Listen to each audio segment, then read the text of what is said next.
Hi friends, சிம்பிளான முறையில் டேஸ்டியான தக்காளி சாதம் செய்ய போகிறோம். ஒரு வாணலில் எண்ணெய் சூடானதும் சோம்பு தாளிச்சிக்கங்க.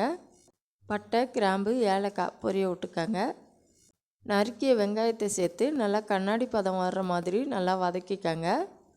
இந்த தக்காளி சாதத்தை சீக்கிரமே ரெடி பண்ணிடலாம். நம்ம தொக்கு மாதிரி தான் செஞ்சு சாதத்தில் கிளற போகிறோம்.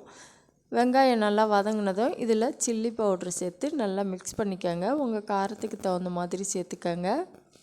இந்த தக்காளி சாதம் பிரியாணி டேஸ்ட்டில் செம்மையாக இருக்கும். சாப்பிட எல்லாருக்குமே பிடிக்கும். காய்கறி எதுவுமே இல்லாதப்போ தக்காளி இருந்துச்சுன்னா இந்த சாதத்தை ரெடி பண்ணிடலாம்.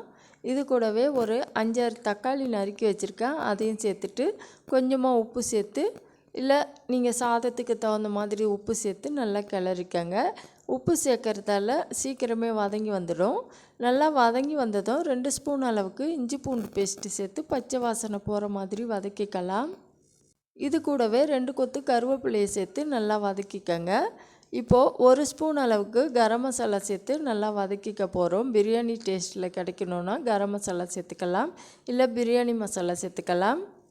தொக்கு நல்லா சுருண்டு எண்ணெய்லாம் பிரிஞ்சு வர்றப்போ ஆற வச்ச சாதத்தை சேர்த்து நல்லா கிளறி எடுத்திங்கன்னா தக்காளி சாதம் தயாராகிடும். சாதம் கிளறும் போது இந்த மாதிரி தான் இருக்கும். ஆற ஆற உதிரியாக வரும். மக்ரூனியை வேக வச்சு இந்த மெத்தடில் நம்ம பாஸ்தா செய்யலாம். சூப்பராக இருக்கும். தேங்க்யூ, பாய்.